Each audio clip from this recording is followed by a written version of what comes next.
Ողջույն, սա ներդրողի օրագրի 10-րդ և տարվա ամփոփիչ թողարկումն է։ 2025 թվականը անցնում է պատմության գիրկը։ Սա մի տարի էր, երբ AI-ը բացարձակ գերիշխեց, շուկաները նոր ռեկորդներ սահմանեցին, և մենք ականատես եղանք խոշորագույն գործարքների, ինչպիսին էր անցած շաբաթվա տեղի ունեցած Nvidia-ի և Grok-ի 20 միլիարդանոց գործարքը։ Իհարկե, ամեն ինչ հարթ չէր։ Մենք տեսանք մեծ դրամաներ մեդիա ոլորտում, օրինակ Netflix-ի և Warner Bros.-ի հետ կապված, որոնք դեռ շարունակվում են։ Իսկ տեխնոլոգիական ասխոսկայական աճը սկեպտիկների մոտ, օրինակ Big Short-ի Mike Burry, առաջացրեց նոր փուչիկի մտավախություններ։ Շատերը նշում են, որ մեծ ընկերությունները պարզապես պասերով են խաղում, միմյանց մեջ ներդրումներ են անում և հետո իրարից ապրանք ձեռք բերում։ Այսօր մենք հետ ենք նայում անցած տարվան, ամփոփում ենք դասերը և ամենակարևորը զինվում ենք ռազմավարությամբ 2026 թվականի համար։ Խոսելու ենք պորտֆելի կառուցման, ցուլերի ու արջերի, ռիսկերի և անգամ հարկերի մասին։ Ինչպես միշտ, նախ հիշեցնեմ, որ ես ֆինանսական խորհրդատու չեմ, սա պարզապես իմ փորձն ու կարծիքն է։ Միշտ կատարեք ձեր սեփական ուսումնասիրությունները նախքան ներդրում կատարել։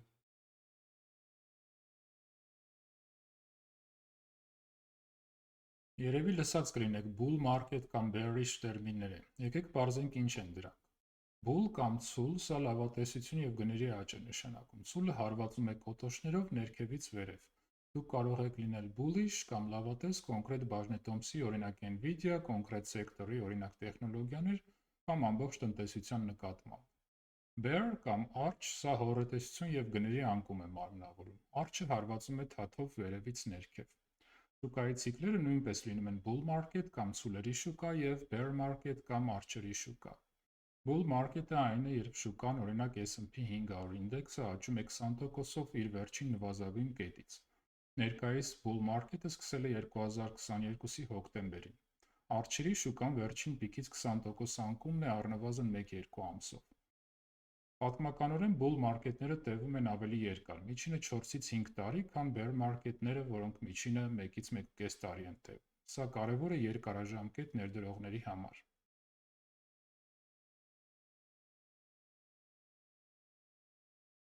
Հաղթող ոլորտներն էին տեխնոլոգիաները, հատկապես արհեստական բանականության հետ կապված թանկարժեք մետաղները, օրինակ ոսկին ու արծաթը, ինչպես նաև պաշտպանության, ավիացիայի և տիեզերքի ոլորտները։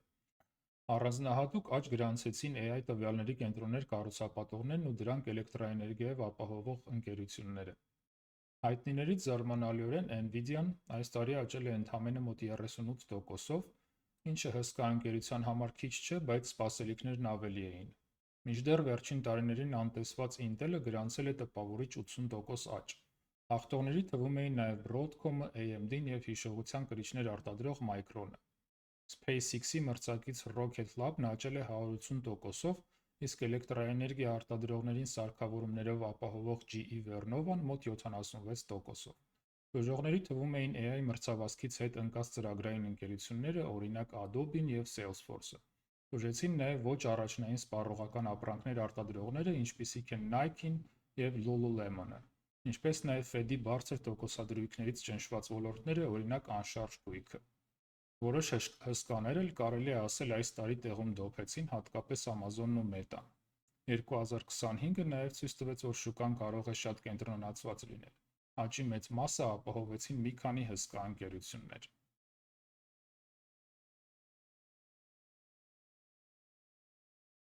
Անցնենք 2026 թվականին։ 2025-ի համեմատաբար հանգիստ աճից հետո 2026-ը կարող է լինել ավելի տատանումներով լի։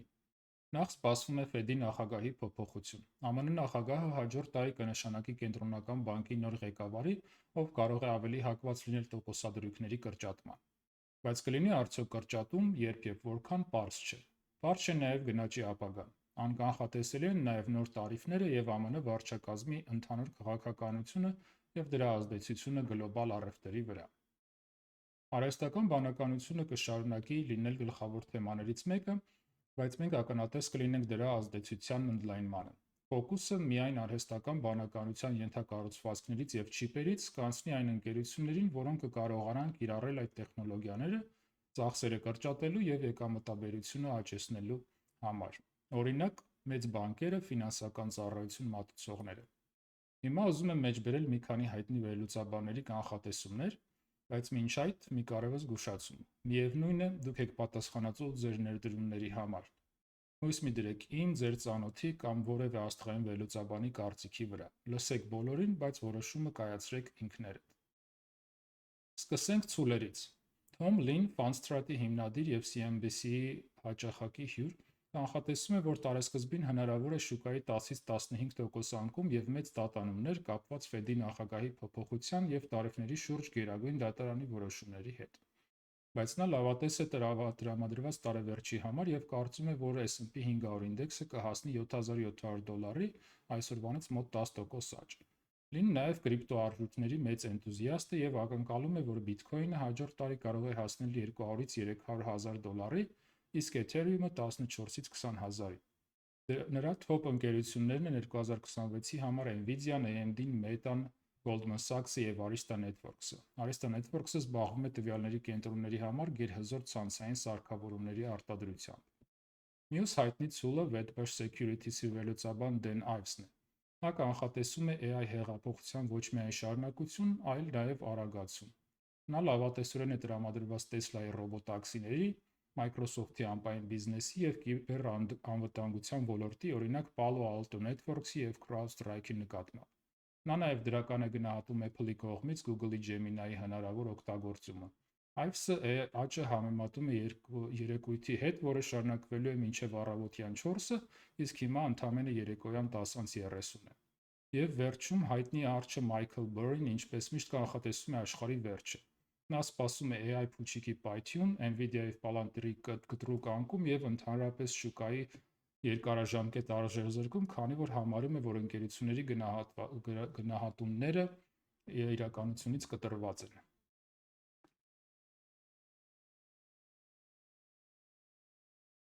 Հիմա լսելով վերլուծաբաններին ասեմ իմ անձնական կարծիքը։ Անձամբ ես համարում եմ, որ ճիշտը ցուլն է։ Այո, ես ակնկալում եմ մեծ տատանումներ 2026-ին, չեմ զարմանա, եթե նույն Nvidia-ն ինչ-որ պատճառով կրկին իջնի մինչև $100, բայց վստահ եմ, որ կվերականգնվի։ Երկարաժամկետ ներդրողի համար կանոնը մեկն է։ Եթե ձեր կարծիքով արժեքավոր ընկերության բաժնետոմսն ընկնում է, դա վաճառելու պատճառ չէ, դա ավելի շատ գնելու հիանալի առիթ է։ Իմ թոփ ընկերությունների թոփ 5-ը նշելը դժվար է, բայց եթե պետք է առանձնացնեմ մի քանիսը, ապա դրանք են։ Առաջինը բնականաբար Nvidia-ն է։ Համարում եմ, որ այն AI բումի մեջ գրեթե անփոխարինելի է, հատկապես Grok-ի հետ վերջին գործարքից հետո։ Բայց Nvidia-ն միայն AI չէ։ Այն կրիտիկական է ինքնագնաց մեքենաների, ռոբոտաշինության, քվանտային համակարգիչների համար։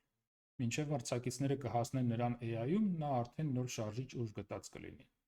AMD-ն երկրորդն է, որպես Nvidia-ի գլխավոր մրցակից, որը շուկա է խլում նրանից։ Նրանց հաջորդ սերնդի չիպերը և OpenAI-ի հետ գործընկերությունը շատ խոստումնալից են։ Երրորդը Google-ն է կամ Alphabet։ Շատ կարևոր է իր դիվերսիֆիկացիայով, որոնման մենաշնորհ YouTube, Waymo ռոբոտաքսիներ, Google Cloud, քվանտային համակարգիչներ, իհարկե ChatGPT-ի գլխավոր մրցակից Gemini։ Եվ վերջապես երկու հսկա, որոնք 2025-ին մի փոքր հետ մնացին, բայց իմ կարծիքով դեռ շատ մեծ ասելիք ունեն։ Meta-ն իր սոցիալական ցանցերի անվիճելի մենաշնորհով Facebook, Instagram, WhatsApp և AI-ում կատարած հսկայական ներդրումներով, որոնք սկսում են պտուղներ տալ գովազդային բիզնեսում։ Եվ վերջապես Amazon-ը իր բիզնեսի անհավանական բազմազանությամբ էլեկտրոնային առևտուր, AWS ամպային ծառայություններ, որը AI-ի գլխավոր շահառուներից է, լոգիստիկա եւ այլն։ Կարծում եմ նրանց լրությունը 2025-ին ժամանակավոր էր։ Հիմա այն ընկերությունների մասին, որոնցից ես այս պահին հեռու եմ մնում, սա մասամբ հիմնված է նաև իմ անձնական նախասիրությունների վրա։ Առաջինը Apple-ն է։ Ես այնքան էլ չեմ հավանում նրանց բիզնես մոդելը, որը շեշտը դնում է փակ էկոհամակարգի և էքսկլյուզիվության վրա։ Նրանք ստեղծել են մի մշակույթ, որտեղ iPhone ունենալը ստատուս է, իսկ Android-ից ստացված կանաչ SMS-ը խնդիր։ Այս կուլտը իհարկե ուժեղ է և շուկան չի կորցնի, բայց եթե Apple-ը իրոք մի նոր հեղափոխական բան չանի, արագ աճ ես չեմ սպասում։ Վերջինը Tesla-ն է, այն իր ներկայիս եկամուտների համեմատ չափազանց թանկ է գնահատված։ Եթե գնահատվեր որպես սովորական ավտոարտադրող, գինը կլիներ ոչ թե $500, այլ $50։ Հիմա Tesla-ն դիրքավորվում է որպես AI ռոբոտաշինության ռոբոտաքսիների ընկերություն։ Գինը հիմնականում հիմնված է Իլոն Մասկի խոստումների և ապագայի պոտենցիալի վրա։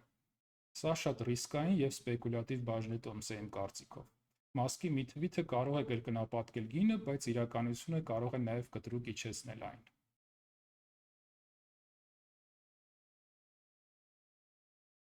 Հիմա անցնենք ամենակարևորին։ Ինչպես կառուցել պորտֆելը 2026 թվականի համար։ Ներդրողի օրագրի առաջին թողարկմանը մենք արդեն խոսել ենք ինդեքսներից եւ հիմնական ETF-երից։ Եկեք թարմացնենք հիշողությունը։ VOO կամ SPY սրանք հետևում են S&P 500 ինդեքսին կամ ԱՄՆ 500 խոշորագույն ընկերություններին։ QQQ և QQQM հետևում են ավելի տեխնոլոգիական NASDAQ 100 ինդեքսին։ VT-ն գլոբալ դիվերսիֆիկացված ETF է, որը ներառում է ամբողջ աշխարհի բաժնետոմսերը։ Սրանք կարող են լինել ձեր պորտֆելի հիմնասյուները, բայց պետք է հիշել մի կարևոր բան։ Այս պահին հսկա տեխնոլոգիական ընկերությունների կամ Magnificent 7-ի կշիռը այս ինդեքսներում պատմական մաքսիմումի վրա է։ Սա հիանալի է, եթե դուք շարունակում եք լավատես լինել Big Tech-ի նկատմամբ, բայց ստեղծում է մեծ ռիսկ, եթե այդ ոլորտը հանկարծակի անկում ապրի։ Ահա մի քանի այլընտրանքային ETF-ներ, որոնք կօգնեն բալանսավորել ձեր պորտֆելը և նվազեցնել այդ ռիսկը։ RSP, սա նույն S&P 500-ի, բայց հավասարաշխված ETF-ն է։ Բոլոր ընկերությունները ունեն հավասար կշիռ, այսինքն ամենամեծ Nvidia-ն և ամենափոքրը ունեն նույն ազդեցությունը ձեր պորտֆելի վրա։ Սա պաշտպանում է ձեզ, եթե հսկաները հանկարծ սայթաքեն։ Երկրորդը SCHD, սա կայուն դիվիդենդ վճարող ընկերությունների զամբյուղ է։ Այն պարունակում է այնպիսի անուններ, ինչպիսիք են Coca-Cola, Pepsi, Altria Group, որը Philip Morris-ի մայր ընկերությունն է, զենք արտադրող Lockheed Martin և այլն։ Եվ SCHA, սա փոքր կապիտալիզացիայով ընկերությունների զամբյուղ է։ Սա կարող է լինել 2026-ի թաքնված գանձը, եթե Fed-ը սկսի իջեցնել տոկոսադրույքները, քանի որ փոքր ընկերությունները ամենաշատն են տուժում թանկ վարկերից։ Եվս մի շատ կարևոր անուն՝ Berkshire Hathaway։ Սա Warren Buffett-ի լեգենդար կոնգլոմերատն է։ Նրանք ունեն հսկայական ներդրումներ Apple-ում, American Express-ում, Coca-Cola-ում, իսկ այս տարի զգալի դիրք են բացել նաև Google-ում։ Տարվա գլխավոր կորպորատիվ լուրը 95-ամյա Warren Buffett-ը պաշտոնապես հայտարարեց, որ հեռանալու է Berkshire-ի ղեկավարի պաշտոնից, նրան կփոխարինի Greg Abel-ը։ Այս նորության ֆոնին բաժնետոմսերը անկում ապրեցին, ինչը կարող է գնելու հիանալի առիթ լինել, եթե դուք վստահում եք Buffett-ի ստեղծած համակարգին և նոր ղեկավարությանը։ Վերջում խոսենք այլընտրանքային ակտիվներից։ Ոսկի և արծաթ։ Անորոշության դեմ ապահովագրելու համար կարող եք օգտագործել GLD ոսկի գնելու համար և SLV արծաթ գնելու ETF-ներ և կրիպտոարժույթներ։ Եթե ուզում եք ներդրում կատարել կրիպտոյում, բաց ֆոնդային բորսայի միջոցով, ապա IBIT-ը Bitcoin-ի ETF է, իսկ ETHA-ը Ethereum-ի։ Որպես Bitcoin-ի proxy բաժնետոմս կարող եք նաև գնել MSTR կամ Strategy կամ նախկինում MicroStrategy։ Հիշեցնեմ, որ կրիպտոն շատ ռիսկային է և պետք է զգույշ լինել դրա հետ։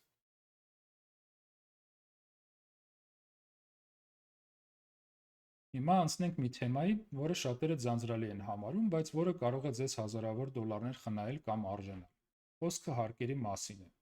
Կարևոր զգուշացում։ Ես հարկային խորհրդատու չեմ, սա ընդհանուր տեղեկատվություն է, որը հիմնված է ԱՄՆ օրենսդրության վրա։ Այլ երկրներում, հատկապես Հայաստանում, կանոնները կարող են տարբերվել, թեև տրամաբանությունը հաճախ նման է։ Միշտ խորհրդակցեք մասնագետի հետ ձեր կոնկրետ իրավիճակի համար։ Եկեք պարզենք հիմնական հասկացությունները։ Կապիտալ շահույթ կամ capital gain և կորուստ capital loss։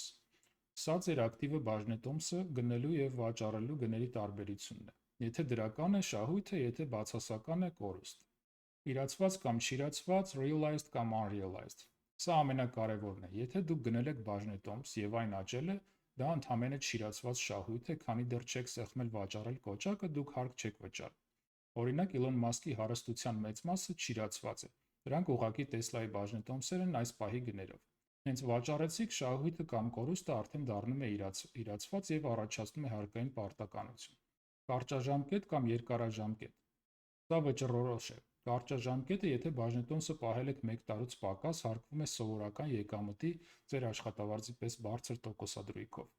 Երկարաժամկետը, եթե պահել եք 1 տարուց ավել, հարկվում է շատ ավելի ցածր դրույքաչափով, այնպես որ գնել և պահել ռազմավարությունը ձեռնտու է նաև հարկային տեսանկյունից։ Հիմա պրոֆեսիոնալ հնարքի մասին, որը կոչվում է tax loss harvesting կամ հարկային կորուստների հավաքագրում։ Եթե տարվա ընթացքում իրացել եք մեծ եկամուտներ, դուք կարող եք մինչև տարեվերջ վաճառել ձեր պորտֆելի տուժած բաժնետոմսերը, իրացնելով կորուստը։ Այդ կորուստը կնվազեցնի ձեր ընդհանուր հարկվող եկամուտը։ Կանոնը հետևյալն է. կարճաժամկետ կորուստները նախ չեզոքացնում են կարճաժամկետ եկամուտները, հետո երկարաժամկետը, և հակառակը։ Եթե ձեր կորուստներն այնքան շատ են, որ չեզոքացրել են բոլոր կապիտալ շահույթները և դեռ մնացել են, ապա մինչև $3000 չափով այդ կորուստը կարող է նվազեցնել նաև ձեր սովորական աշխատավարձի եկամուտը։ Դրանից ավել կորուստը տեղափոխվում է հաջորդ տարիներ։ Եվ վերջին կարևոր զգուշացումը դա wash sell rule-ն է։ Եթե բաժնետոմսը վաճառում եք վնասով հարկերը նվազեցնելու նպատակով, չեք կարող նույն կամ շատ նման բաժնետոմս գնել դրանից 30 օր առաջ կամ 30 օր հետո։ Հակառակ դեպքում դուք կկորցնեք այդ նվազեցնելու հնարավորությունը։